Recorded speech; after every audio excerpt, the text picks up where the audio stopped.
What's up, guys? Welcome into another episode of the Wolverine Live Recruiting Show. Sorry, we were having a little bit of technical difficulty, so apologies for the late start. Thanks you guys again for joining me. This is the Q&A show, so make sure to get your questions in. It looks like we had some people here really early that got a ton of questions in, so I'll try to fly through everybody. If you do want to skip the line, you can always hit the donate button. That's a super chat that allows you to just cut people off and get into the front. But before we dive into your questions, I do have a message from our presenting sponsor, and that's My Perfect Franchise. Are you a displaced corporate executive or wanting to put your career in your own hands? Or are you an experienced entrepreneur wanting to diversify? Well, Andy Luedecke can help. Andy is a huge college sports fan and franchise veteran, having owned multiple franchises and businesses. Using his expertise, he helps others find their American dream through a very thorough consultation and evaluation process. Call Andy, put your life and career in your own hands. Best of all, his services are 100% free to you. Andy is also available via Zoom. So now that we've transitioned into a bit of a virtual world, Andy is always available via Zoom.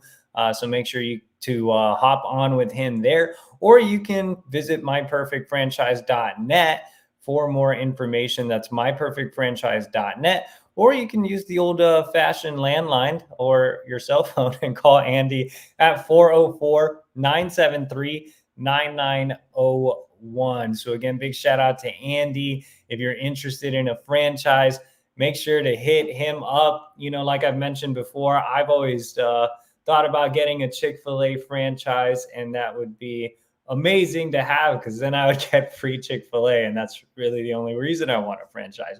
We already have a big super chat here, $9.99 from AM. And he says, you touched on a point I made yesterday or the other day. Thinking back, I don't even know what I was asking, but I appreciated your input. Thank you, by the way. How is running back recruiting looking like, and wide receiver? Well, no, I'm glad I was able to provide some insight for whatever that was.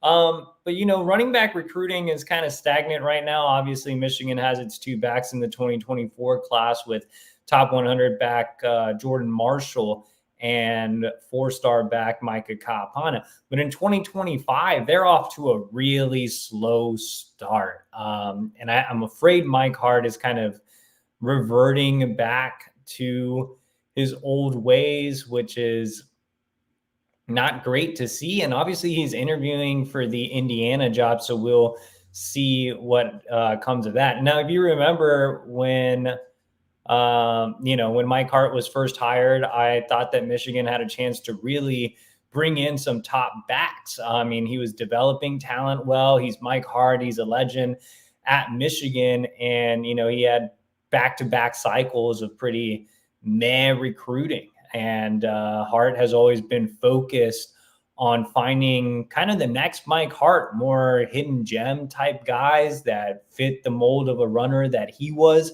at Michigan.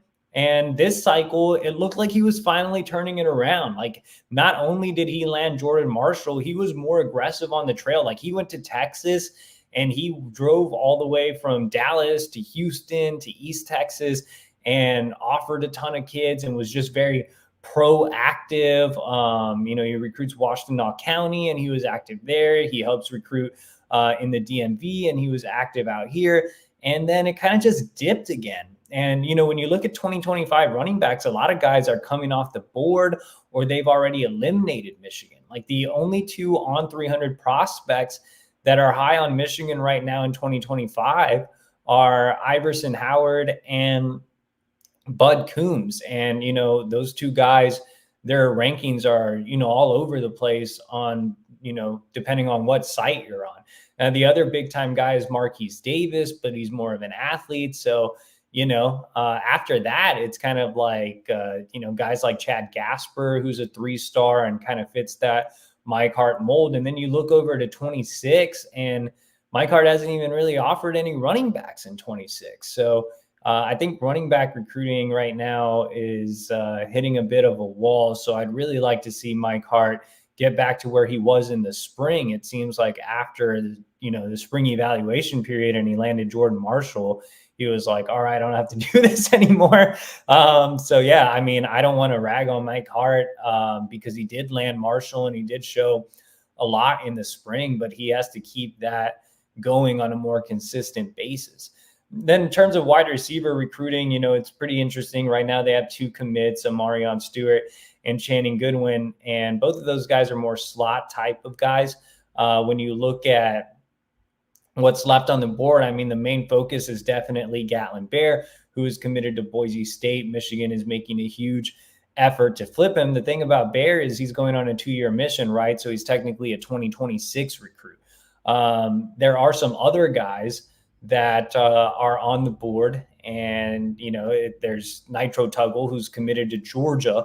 And I'm sorry, I'm distracted by your comments. Did Justin Scott really flip to Miami? I'm like literally about to look that up. I'm seeing you guys talk about that, but I left my phone in the room, so I'm not getting like alerts. I don't even see Justin Scott flipping to Miami on his page. Did like Hayes Fawcett tweet it out or something? That's crazy if he just straight up flipped to Miami. And I feel like, oh yeah, he did straight up flip to Miami. So yeah, Justin Scott flipping to Miami. Oh, our producer pulled it up while I was searching on Twitter. That is insane. I know a lot of people, and I'm sorry, AM, we'll get right back to you.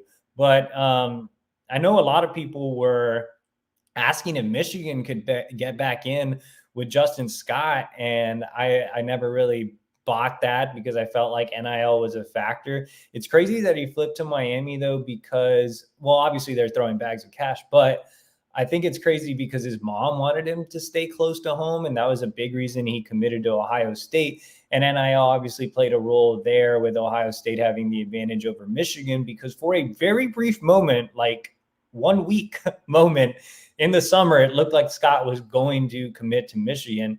And I think NIL helped sway him to Ohio State.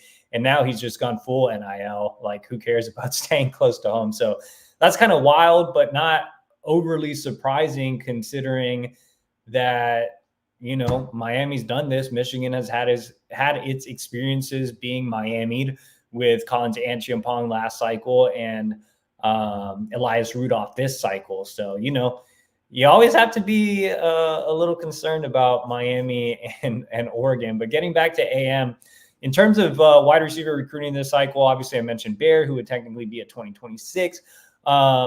Aside from that, you have Nitro Tuggle, who is committed to Georgia. Not a ton of optimism there, but the Wolverines may get him on campus for an OV here in December. And then they're still monitoring Virginia Tech commit Chance Wiggins. But I'm told there's a chance that Michigan just takes Stewart and Goodwin and pushes for Bear and maybe hits the transfer portal, to be completely honest. And then aside from that, in 2025, a lot of top 100 wide receivers have already visited Michigan.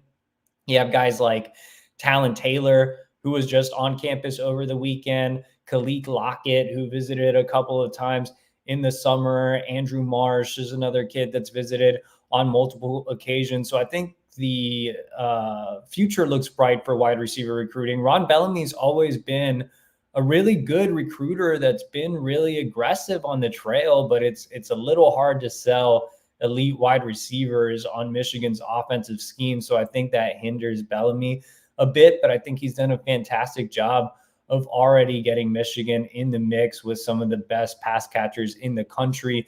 You already have your quarterback commit and Carter Smith, who's very vocal. So yeah, I think 2025 wide receiver recruiting should be a lot better than 2024. So thanks again, AM, for the super chat. And if you guys want to skip the line, you can hit that donate button, and that will allow you to jump to the top like AM did. All right, let's go back to the top. And Antoine Johnson was here at 2:28 p.m. So shout out to you, Antoine. And he goes right back to running back recruiting. Iverson Howard, that kid is great. I think he's probably going to be the best back out there. What are the chances of Michigan getting him? Yeah, I think he's the best available back that Michigan has a realistic shot of getting. I mentioned Marquise Davis, who I absolutely love. He could definitely be a running back, and I think he would be the best of the bunch. But I also think Davis may end up being a linebacker or a safety. Like, he's just a really intriguing athlete. Whereas Howard's more of a traditional Mike Hart type of back. In terms of, well, Mike Hart has two types of backs. He obviously recruits the bruiser types, your Ben Halls of the world.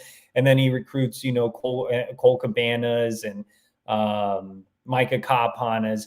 And, they complement each other well. You obviously have that duo right now where Blake Corum's more of the bruiser and Donovan Edwards is more of the all-purpose back. And it's been the same thing with these last couple of cycles. You had Ben Hall come in as more of the bruiser and Cole Cabana being more of the all-purpose back.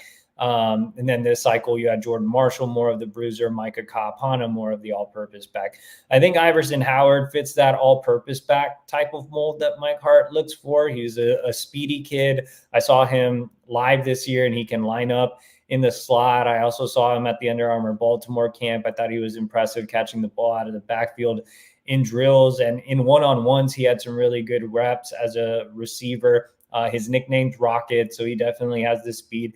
He can run between the tackles, but I think he's a guy you definitely want to get in space or get on the outside.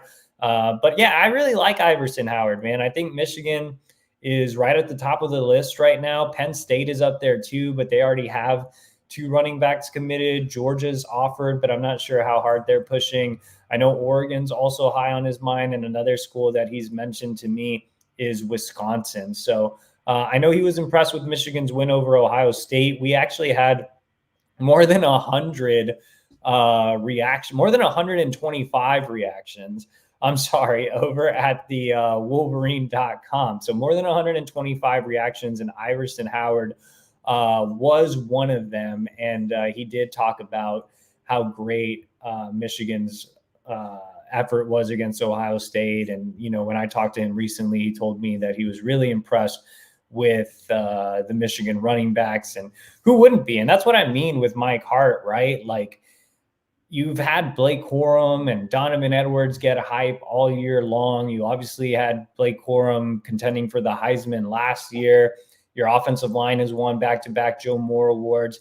There's no better place for a running back to really go right now than Michigan. Like, I feel like Michigan should be in the mix for, the elite of the elite at running backs. And, and I really like Iverson Howard, but I'm saying, like, Michigan should be landing top 50, top 100 kids at the running back position at will. And it's kind of disappointing the start Mike Hart has gotten off to in 2025. So yes, it does sound like I'm getting off the Mike Hart bandwagon, which I'm sad about. Like, I don't want to hate on Mike Hart. He's a legend, but, like, come on, man, got to have more consistent effort there. John A. Schultz says, EJ, is cereal a form of soup, or is this a question we should save for Zach next week? I would say we could save it for next week to ask Zach, but I definitely don't consider cereal a form of soup. It is cold. So, I can't think of any soup that would be cold. My favorite cereal is definitely Apple Jacks, followed by Fruit Loops and Captain Crunch, but the berry kind. And then the other ones are kind of mid.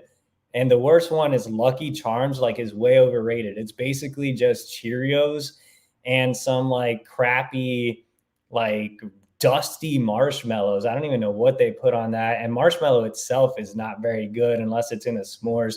So yeah, Lucky Charms is absolute garbage. And it's no surprise that they have a weird little Irish guy as the mascot because, like Notre Dame, Lucky Charms suck. All right, now let's go back to John A. Schultz. And he says, if Michigan holds on to Chris Ewald, and if they land Alex Graham, if they land DJ Pickett, would that DB class be one of the best in the country in recent years? Big ifs, I know, not to mention Wimberly and Deloach. Yeah, I think it would be one of the best DB classes in the country. I think a lot of teams sign high-level DBs every cycle. Like, Florida State has a really special DB class this year. I think there's at least one or two teams that land really highly touted DBs. That's a position where a lot of these guys know each other. They travel around the country. in 7-on-7. So if you can get one domino to fall, it usually, creates kind of that effect, because these guys, they camp with each other, they play 7-on-7 with each other and against each other. They're at national tournaments, kind of the same thing as like wide receivers, a little different because, DBs, I think they see themselves complementing each other more than wide receivers. But point being that those two positions, DBs and wide receivers, they're just around each other a lot. So they know each other really well.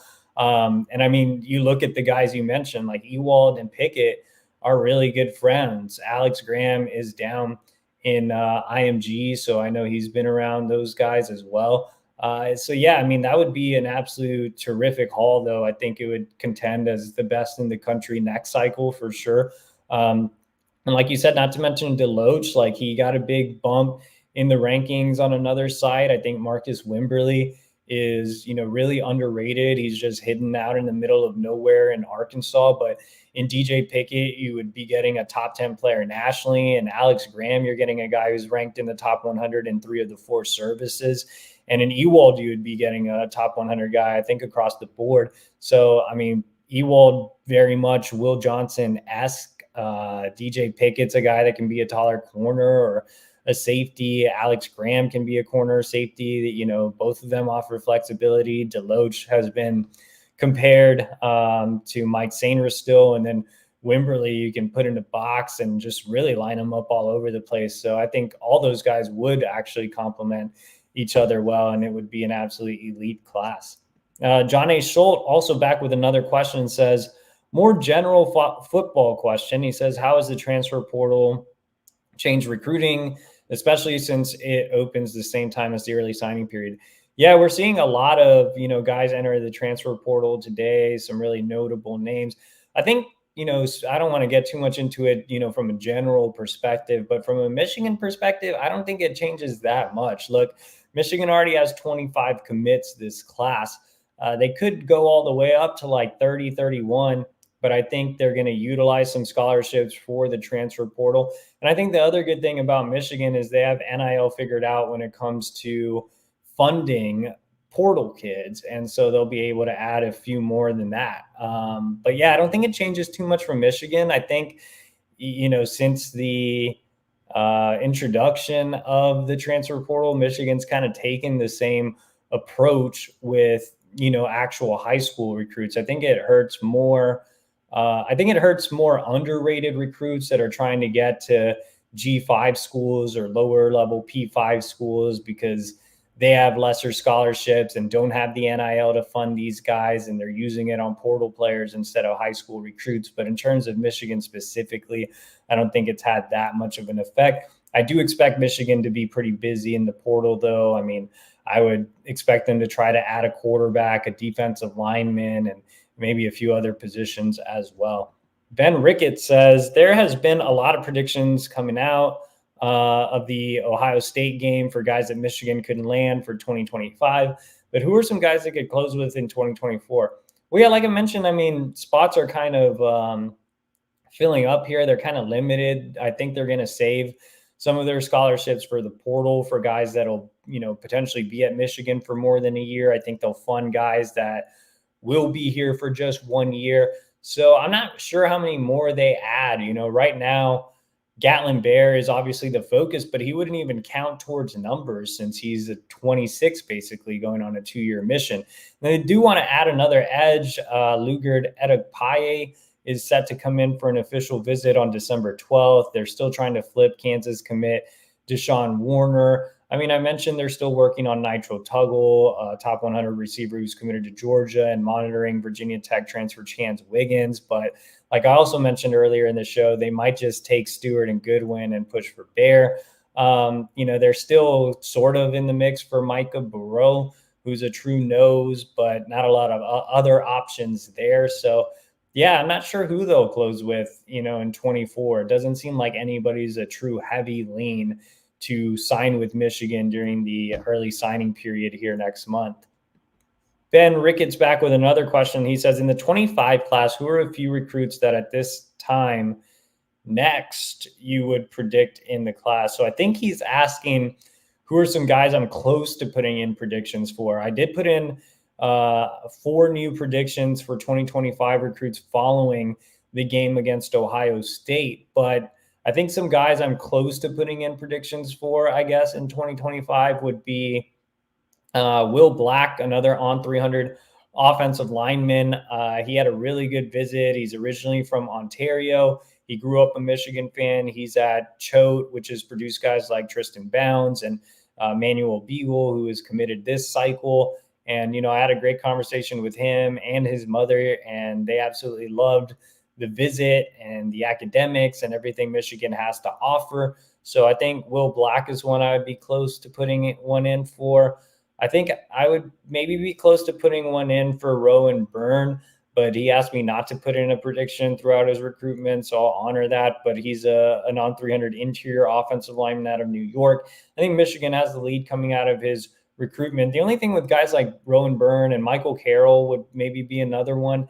The only thing with those guys is they're interior offensive linemen, and there are so many interior offensive line options available in 2025.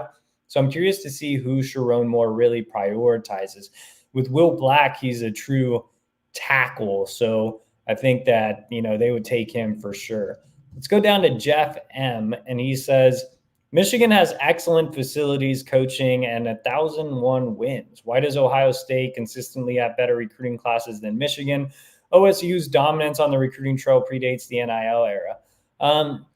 Well, before the NIL era, Ohio State was beating Michigan consistently. So a lot of the recruits now grew up watching Ohio State, play for a national championship, win a national championship, beat Michigan consistently. So the production on the field was there as these guys were growing up. And then, now I think they do have more NIL to offer than Michigan, even though they just lost out on Justin Scott. But aside from that, I think they just invest a lot more in recruiting. Like, I'll give you an example. So Tom Herman was obviously the head coach of Texas when I was covering Texas. And Herman is basically a disciple of Urban Meyer. So he brought over the same recruiting strategy from Ohio State, and the recruiting department was massive. You had a guy dedicated to Dallas. You had a guy dedicated to Austin. You had a guy dedicated to Houston. You had a guy dedicated to the West Coast. You had a guy dedicated to Polynesian players. And you had all these guys working under the umbrella of, 2 head guys in the recruiting department. And then the staff, Michigan pitches more family. During summer official visits, you've seen that they don't necessarily close on the spot. They're kind of like, take your time. We want you to be fully into Michigan, and we want you to be part of the family. And Texas, and I think Ohio State, because of that Urban Meyer model, the actual coaches, not the recruiting department, they're more like car salesmen. Like I went to BMW today to get a rim put in because my wife cracked our rim earlier. So I had a rim put in, and they were like, "Oh, do you want to trade in your car?" And I was like, "Well, I'd be interested." And then all of a sudden, I was almost signing a paper to promise to buy a car. It was insane. These people are crazy. So I think Ohio State's staff and Texas's staff are just salesmen. They know how to close deals. And Michigan, takes more of that relaxed family environment type of approach. The recruiting department is very small. So I think just resources and overall approach is why Ohio State lands those top 5 recruiting classes, but obviously Michigan having a little more success on the field recently. Let's go back down to Jeff M. And he says, how does the 2026 recruiting class compare with the 2024 and 2025 classes? Where is it strong? Is there a Bryce Underwood caliber quarterback in 2026? I think it's still really early to talk about this position strength in 2026. I think we'll know more about 2026 after this year. There are a few guys that are really highly touted that are interested in Michigan. In-state athlete CJ Sadler is the next big thing in the state of Michigan. He can play in the slot. He can be just a dynamic player all over the field on offense. And then he can also play in the secondary. And Zechariah Fort out of IMG Academy, the number 16 overall prospect in the country. He just visited Michigan this weekend. That was his third time on campus. He's an elite safety with family in Michigan. But I think it's really early to talk about positions, quarterback wise. I know there's some guys that, Kirk Campbell really likes. He had a lot of 26 quarterbacks on campus this weekend, including Jared Curtis, who I believe is the number 2 overall prospect in the country, or the number 2 quarterback in the country. Anyway, he's, one of the top signal callers in 26. Will Griffin would be another one that's high on the list. Quinn Murphy, Jonas Williams. Kirk Campbell's done a great job of jumping on, these highly touted quarterbacks early on, but I don't know if there's one in 26 where that they're like, that guy's the clear number 1 prospect in the country. Let's go down to John A. Schultz again, and he says, which 24 recruits do you think are most likely to switch from offense to defense, or vice versa during their careers? For example, could we see Waffle become a tight end? No, man. Owen, and it's Wafel, not Waffle.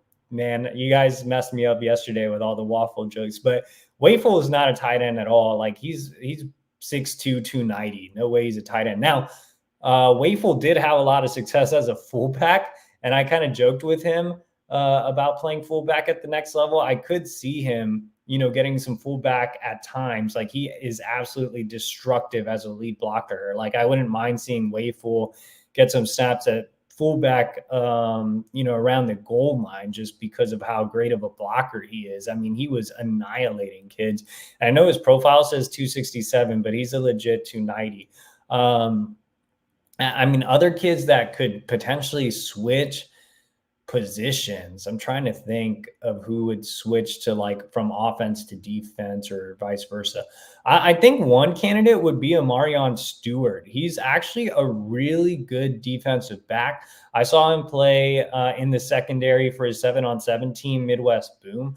And I also saw him play for Chicago Kenwood this fall. And I thought he looked really good as a DB. So he could be kind of Mike Sainristil-esque if wide receiver doesn't work out. I think all the defensive, positionless athletes could potentially play some offense. Like Mason Curtis is 6'4", 190, and I have no idea what he's going to be. Like potentially like some type of like split tight end. Cole Sullivan's just like a freak type player. Like I feel like you could put him somewhere on offense. I don't know, man. I think the actual candidate, though, would probably be Amarion Stewart. Tyson Smith says, will Michigan flip Gatlin Bear? I thought the visit went really well. Gatlin arrived early on Saturday. He didn't leave until late on Sunday. I think his commitment to Boise State is on thin ice right now with the Broncos having a coaching change. I think this recruitment's ultimately going to come down to Michigan and Oregon. I would give Michigan the slight edge right now, but I do know that he's a little concerned about the situation going on in Ann Arbor, and he might not make a final decision until the February signing period. So, still a few months away. Now, a decision could come before that, but I think he is leaning towards waiting a bit. In-home visits will be big, but I feel like Michigan has a great relationship with him and his family. Ron Bellamy's done a fantastic job. Jim Harbaugh. He fits the culture really well. His high school head coach, Coach Colston Loveland. He obviously is a Mission kid, so he can relate to Andrew Gentry, who was involved on his visit on Sunday. But yeah, I think we're going to have to wait and see with Bear. I think that's why predictions didn't come in after this visit, because he wants to wait a bit. And I think our Zach Libby had a great interview with Bear over at thewolverine.com, which, by the way, I thought this deal ended yesterday, but apparently you can still get it today. So I would jump on that. It's $1 for 1 month, and that gets you premium inside recruiting information over at the Wolverine. Again, the deal was supposed to end yesterday, but it's still up on the site. So I would take advantage of that. Let's go down to Tyson Smith again, and he says, who's the best offensive lineman that visited this past weekend? A lot of good offensive line talent. I would say the best might be Carter Lowe out of Ohio. He's a heavy Ohio State lean, though. but he's one of the premier tackles in the country. Then after that, I'd probably go with Will Black, man. I love Will Black. I talked about him earlier as being a potential Michigan lean. He's a true tackle, and he had some really impressive game clips that you can check out here on our YouTube channel from my time seeing him in the fall. Let's go down to Ben Ricketts again, and he says, of the guys currently committed for the 2024 class, which recruit do you think will have the biggest impact on offense and defense next year? Who will be your surprise freshman impact player? I think that Jordan Marshall can have the biggest impact, especially if Donovan Edwards goes to the NFL. Obviously, Blake will be gone. So you'll have Kalel Mullings back, and then, Ben Hall, Cole Cabana, CJ Stokes, I guess. But, I think that Jordan Marshall has the ability and the talent to come in and be a bell cow right away as a true freshman. So Jordan Marshall would be my pick on offense. And then defense, man, I would say the guy that can come in and have an immediate impact. That'll be interesting. I want to pick someone in the secondary, but I'm not sure there's anybody that really comes to mind. I would say the guy that'll make an immediate impact. I mean, I wouldn't be surprised if Josiah Edmond really surprises people. There will be open competition in the secondary. He's one of the biggest risers in the rankings. And so, maybe Edmond gets a shot to compete for a starting job back there. I would say the biggest surprise would probably be Owen Wayful. I've been banging that drum forever. I mean, he's just a 3-star guy, but I could envision him as the next Mason Graham. You saw Carter Smith on Friday. Thoughts?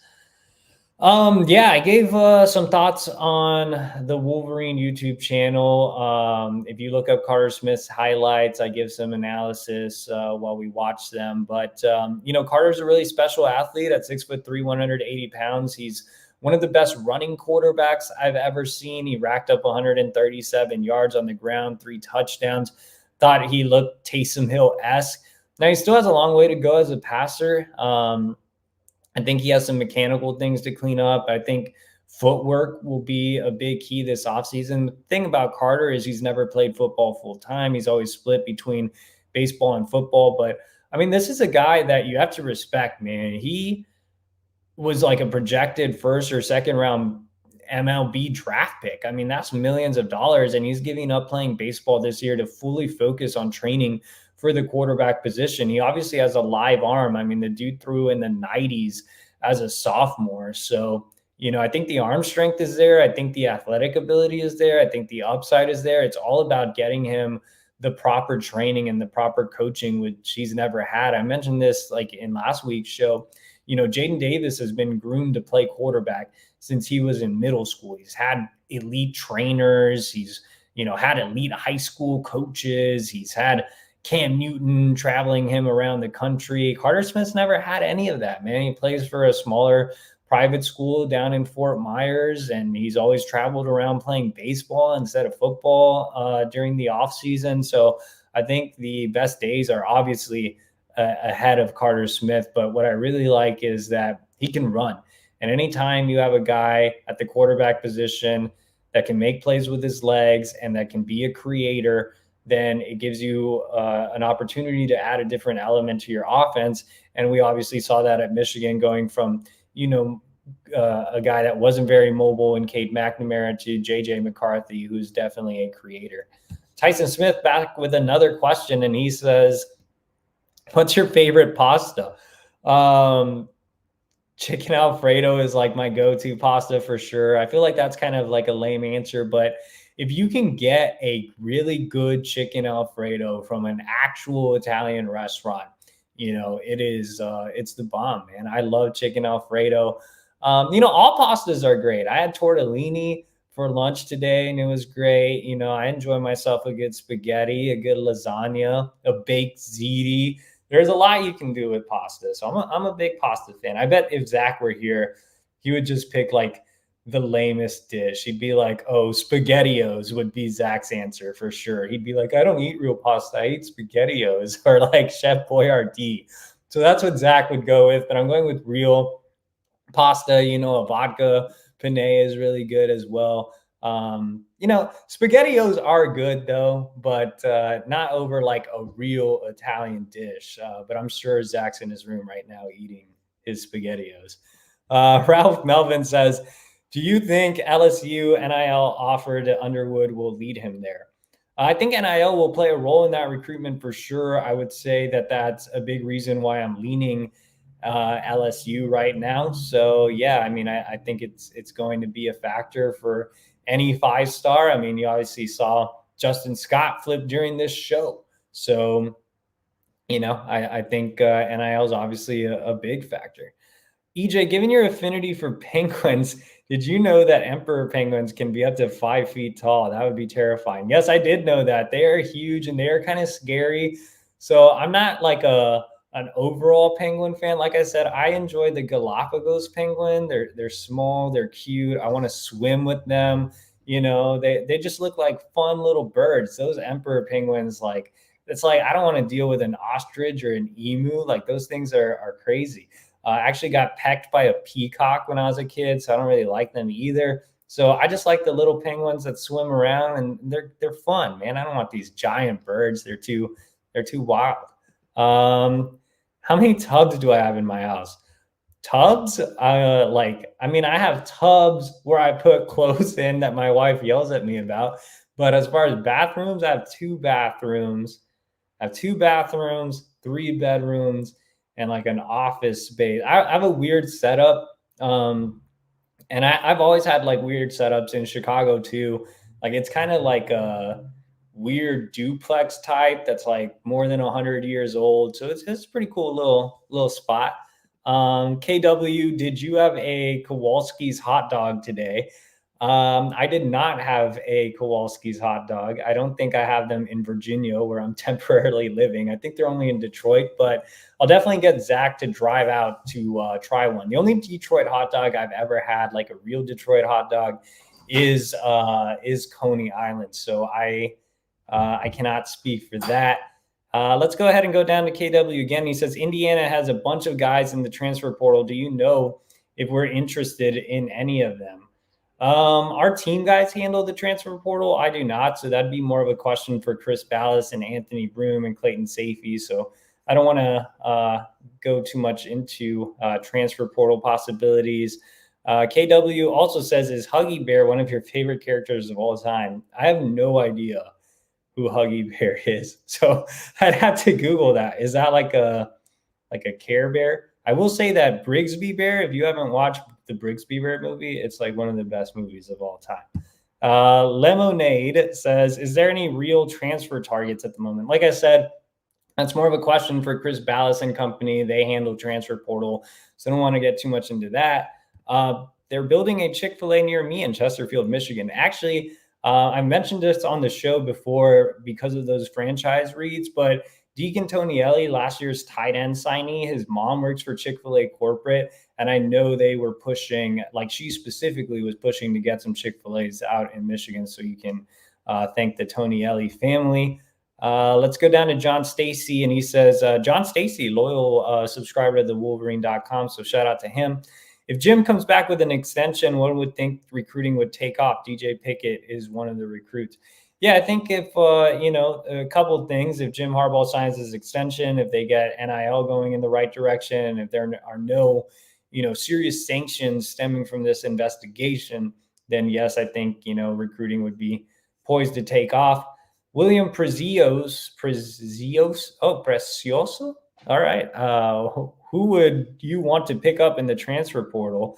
Guys, I can't answer transfer portal questions. That is more for our team guys. So sorry, William and everybody else. Let's go ahead and go down to Butter XO. He says, is Michigan at all trending for DJ Pickett? Yeah, I had a great interview with his dad yesterday over at the Wolverine.com. Really in-depth stuff. So again, you can sign up for $1 for 1 month. And yeah, if everything wasn't going on at Michigan right now, and if there wasn't uncertainty around Jim Harbaugh, I would strongly consider putting in an early prediction for Pickett. Just a lot of ties there. Jorge says, did Nitro Tuggle visit for the game? He did not. He had a state championship. Any chance you could turn off the ceiling fan light? Well, no, because then I'd be in darkness and I don't have any other light. So no, unfortunately, I can't, even though it does kind of look annoying. Maybe I'll try to figure something out. Let's go down to this is more transfer portal stuff. Sorry, guys, can't answer transfer portal stuff. More transfer portal stuff. All right, let's scroll through all these transfer portal stuff. This is a recruiting show, not transfer portal. EJ, I like how Fruity Pebbles makes your pink call. Oh, they're all right. Yeah, and no transfer portal updates from me. You'll have to wait for the Chris Ballas show.